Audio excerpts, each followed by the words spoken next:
하나님 말씀은 디모데전서 6장입니다. 디모데전서 6장 13절 말씀부터 말씀 보겠습니다. 6장 13절입니다. 만물에게 생명을 주시는 하나님 앞과 본디오 빌라도 앞에서 선한 고백을 하신 그리스도 예수 앞에서 내가 너에게 명령한다. 너는 우리 주 예수 그리스도께서 나타나실 때까지 점도 없고 책망받을 것도 없이 이 명령을 지켜라. 정한 때가 이르면 하나님께서 예수 그리스도의 나타나심을 보이실 것이다.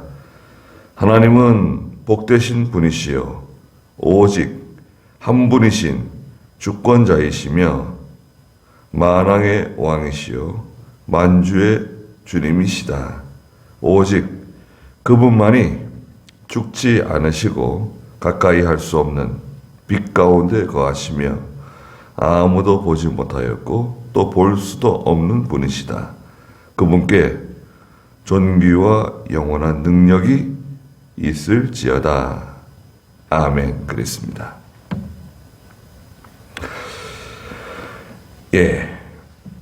여기 13절에 보시면 만물에게 생명을 주시는 하나님 앞과 본디오 빌라도 앞에서 선한 고백을 하신 그리스도 예수라고 말씀하셨습니다. 만물에게 생명을 주시는 분은 누구신가? 하나님께서 모든 만물에 다 생명을 주시고 계시죠. 이건 참 너무나 신비롭고 위대한 일이죠. 이렇게 눈에 보이는 큰 이렇게 동식물들, 사람을 포함해서 모든 동식물들뿐만 아니라 작은 곤충,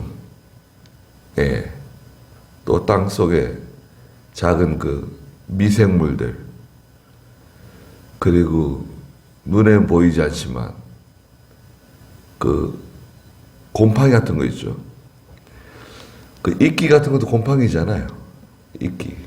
그 바위 위에 덮이는 이끼, 또 땅 위에 이렇게 덮이는 이끼들. 그런 거 참 얼마나 좀 대단한지 모릅니다. 그 산에 이렇게 보면요, 해마다 그 낙엽이 떨어지잖아요. 그 많은 나무에서 낙엽이 떨어져가지고 매년 그 낙엽이 쌓이는데, 매년 그렇게 쌓인다 그러면 정말 어마어마하게 낙엽이 쌓일 것 같은데, 항상 낙엽은 같아요. 항상 그 부피가 항상 일정합니다. 그러니까 이 낙엽이 한 1년, 2년 사이에 완전히 분해되는 거예요. 그 낙엽에 붙어 있는 그 작은 그 박테리아, 미생물들이 낙엽을 계속 갉아먹습니다. 그래가지고 낙엽이 다 부서지고 쓰러져가지고 이제 다 흙이 되는 거죠. 그러면 또 그 위에 또 낙엽이 또 내려앉고 또 부패되고 또 내려앉고 부패되고, 이제 그런 일을 계속 반복하는 거죠. 이 온 우주 만물 가운데 생명을 주시는 분은 하나님이십니다. 우리의 생명을 주장하시는 분 하나님이시죠. 살고 죽는 것은 하나님께 달려 있습니다.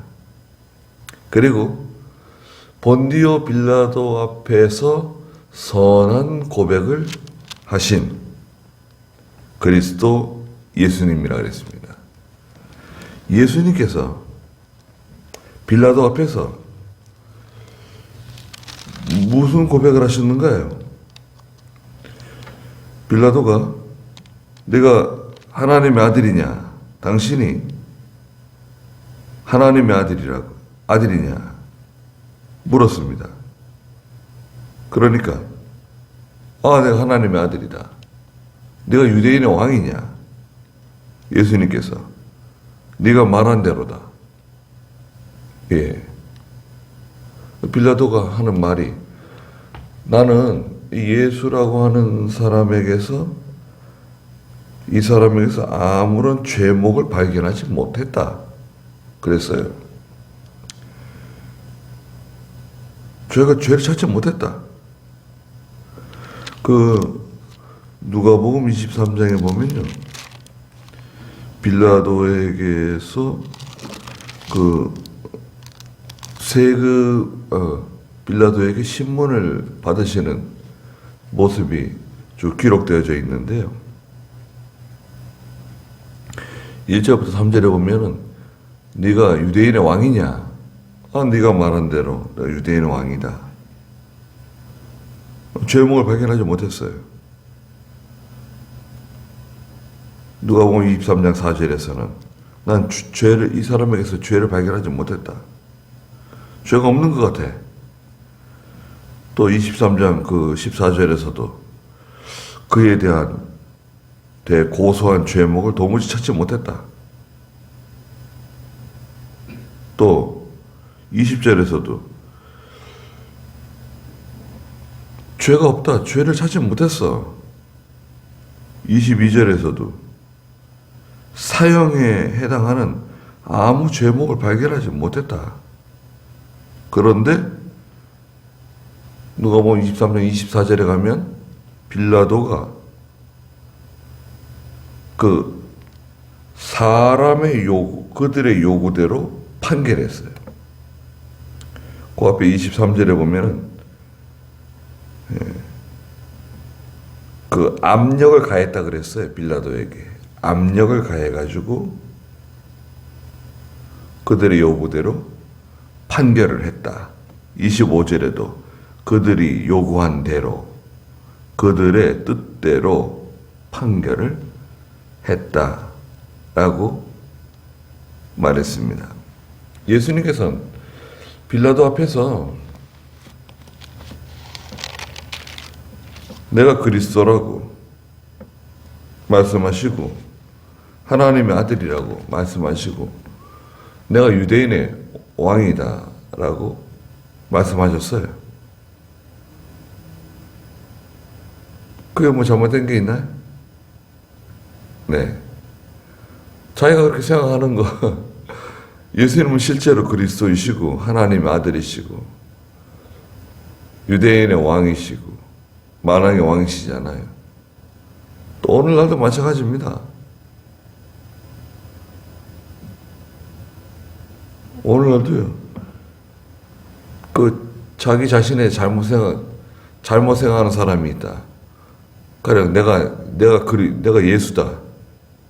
그러면 재판관이 네가 무슨 예수냐? 넌 누구다. 그러니까 넌 잘못했다. 무슨 판결하는 거 있나요? 그런 거 없습니다.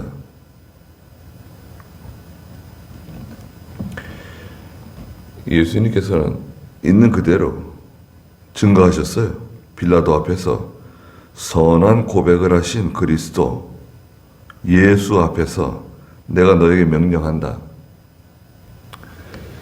선한 고백을 했음에도 불구하고 빌라도는 잘못된 판결을 내린 거죠. 사람들의 군중에 의한 대중의 압력을 견디지 못하고 그들이 요구하는 대로 그들의 뜻대로 판결했습니다. 오늘날도 그런 판결이 많습니다. 뭐 우리나라도 그렇고 외국에도 그렇고요. 촛불 들면 뭐 판결 잘못하고 촛불에 따라서 판결하면 되나요? 참 우리나라 저 앞으로 어떻게 되는지 걱정됩니다. 사람들이 100만 명 모이든 200만 명 모이든 1000만 명이 모이든 아니 판결은 바로 해야 될 거 아니에요. 촛불 든다고 판결하고 뭐 농민들이 시위하면 잘못 판단하고 정권을 가진 사람 위협하면 잘못 판단하고 그렇게 하면 안 됩니다. 교회도 마찬가지예요. 하나님의 일을 하는 사람이 판단할 때 그 사람의 얼굴 보고 판단하는 거 아닙니다. 장로 얼굴 보고 누구의 얼굴 보고 판단하고 그렇게 치우치면 안 됩니다. 하나님 앞에서 하는 겁니다. 다 모든 건 하나님께 달려있다. 죽고 사는 게 하나님께 달려있습니다. 만물에게 생명을 주시는 분이 누구신가? 하나님이세요. 얼마나 확실하고 든든합니까? 이거 하나만 확실하게 깨달아도 그죠? 만물에게 생명을 주시는 분이 하나님이라는 사실을 확실하게 깨달은 성도가 있다. 그러면 죽는 건 무서워하지 않습니다. 왜? 아니 생명이 하나님께 있는데 뭐. 네. 살고 죽는 게 하나님께 달려 있어요. 그럼 무슨 말인가요? 먹는 거 하나님께 달려 있어요. 먹고 사는 거, 옷 입는 거, 입고 사는 것도 하나님께 달려 있고, 집 문제도 하나님께 달려 있고, 다 하나님께 달려 있는 거예요. 자녀들도 하나님께 달려 있는 겁니다. 우리는 단지 기도할 따름이고 결정권자는 하나님이세요. 사도 바울이 생명을 주시는 하나님, 빌라도 앞에서 선한 고백을 증거하신 예수 그리스도 앞에서 내가 너에게 명령한다.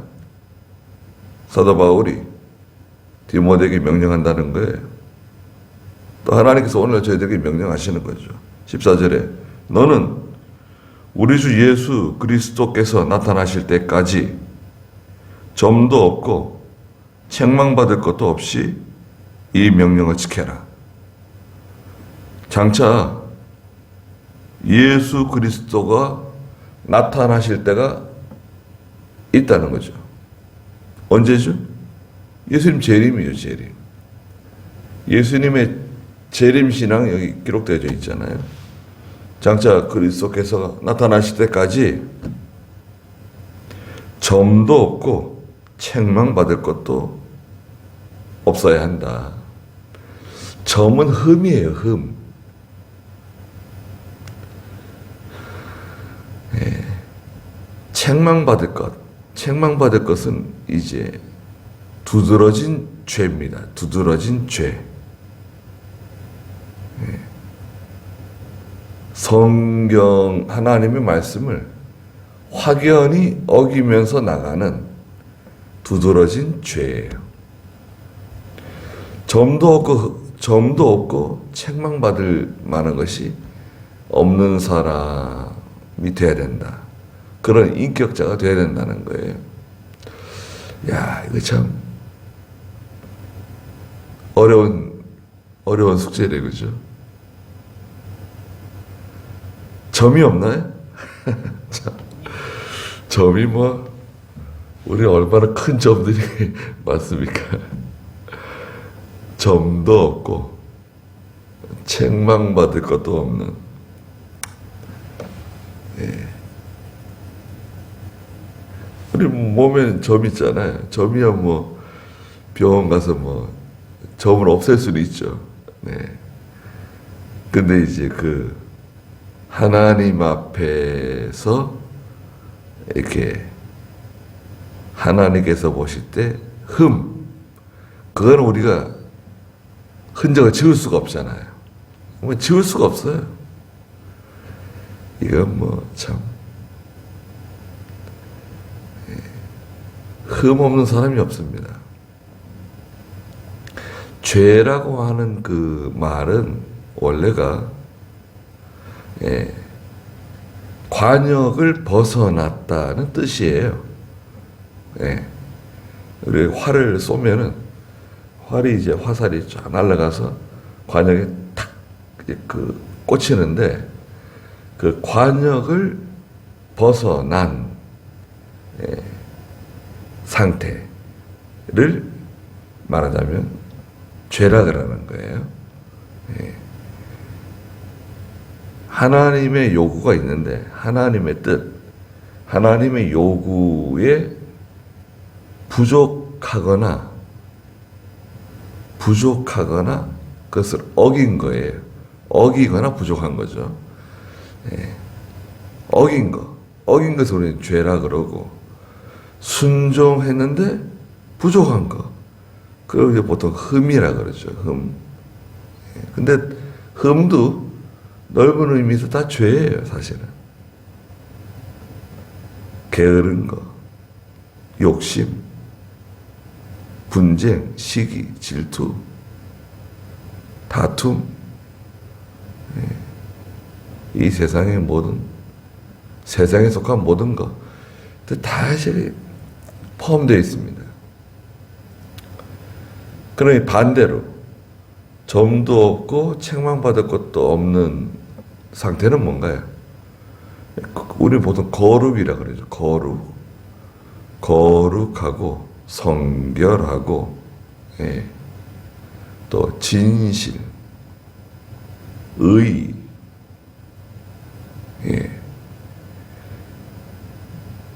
하나님의 그 인격을 자꾸 예수님의 인격을 자꾸 닮아가는 거죠. 닮아가는 겁니다. 근데 이게 닮아가는 것 같다가도 어느 날 갑자기 이게 탁 이렇게 나올 때가 있어요. 우리는요, 다 각자가 그 자기의 그 약한 부분이 있어요. 수희씨처럼 누가 거기만 탁 건들기만 하면 그게 확 나옵니다. 속에 있는 게 밖으로 확 나옵니다. 아, 내 속에 이런 게 있었구나. 아, 이런 게 있었네. 이런 것 때문에 자꾸 근심하고 염려하고 걱정하고 두려워하고 잠 못 자고 한숨 쉬고, 아, 내가 이런 게 있구나. 저도 요즘 좀 신경을 써가지고요. 아이, 하나님 교회도 다 지어주셨는데. 그래서 몇 가지 방법을 만들어놨어요. 만들어놨는데, 그냥, 그걸 계속 막 신경 쓰니까요. 잠도 안 오고, 그 몸이 아주 그냥 지끈지끈 그냥, 몸 전체가 그냥 아주 지끈지끈거리고, 하나님께서 교회까지 지어주셨는데 내가 그렇게, 믿음이 없는가. 하나님께 맡기면 될걸. 그래서 몇 가지 방법은 지금 생각해 놨어요. 근데 하여튼 작업을 좀 해야 됩니다. 하나님께서 해 주실 것 같은데, 그러니 이렇게 생각하면서, 저도 이제, 별것도 아닌데, 저희 집사람도, 교회까지 하나님 다 지어주셨는데, 별것도 아닌 것 같은데, 뭐 이렇게 신경 쓰냐고, 그러더라고요. 그래서, 하도 신경이 쓰이고 말이죠. 한편 그냥 화가 막 나고 말이죠. 해야 될 것 같아요. 그런 일을 생각하면서 보니까,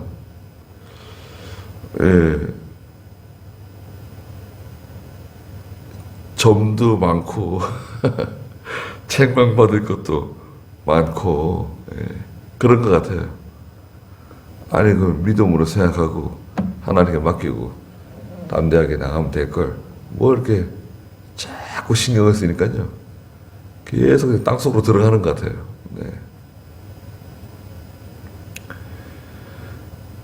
그래서 하나님께서 자기의 약점을 자꾸 드러내시는 것 같아요. 예. 그래서 사도 바울이 디모데에게 명령한다. 14절에 말한 것처럼 우리 주 예수 그리스도께서 나타나실 때까지 점도 없고 책망받을 것도 없는 그런 좀 하나님의 사람으로 잘 만들어지라는 거죠. 잘 될 수 있을까요? 네, 그렇게 이게 조금씩 만들어지는 거예요. 네, 정말 조금씩. 콩나무처럼 쑥쑥 자라면 좋을 것 같은데 콩나무는 참 빨리 자라는 겁니다. 그런 거 보면은. 네. 사람이 변하는 건 참 쉽지 않습니다. 예수 믿어도 잘 안 변하고 은혜 받았다가도 다시 또 이게 원점으로 자꾸 되돌아오려고 그러고, 예. 은혜 받았다고 해서 다 해결되는 게 아니에요. 네. 그 고집, 욕심, 또 나태함, 그 인간 본성이 바뀌는 게 아주 쉽지 않습니다. 또 못된 성격들이 다 있잖아요, 우리는. 그런 못된 성격들이 잘 안 변해요. 네. 그런 게 조금씩 고쳐지면 그건 참 대단한 겁니다. 예, 그 위대한 사람이 되는 겁니다. 네. 여기까지 하죠. 기도하겠습니다. 거룩하신 하나님, 우리 주 예수 그리스도께서 다시 나타나실 때까지 저희가 점도 없는 사람으로, 책망받을 것이 없는 사람으로 만들어지게 해주시옵소서. 모든 것에 생명을 불어넣으시는 분이 바로 하나님이라는 것을 깊이 깨닫고, 살고 죽는 것이 하나님께 달려있고, 또 세상에서 건강한 것, 행복한 것, 편안한 것, 이 모든 것을 주장하시는 하나님을 저희가 두려워하는, 좀 하나님을 바로 바라보는 저희가 되게 해주시옵소서. 오늘도 귀한 하루를 주셨사오니 하나님께서 함께 해주시고 또 저희들을 보호해 주시옵소서. 예수님의 이름으로 기도드리옵나이다. 아멘.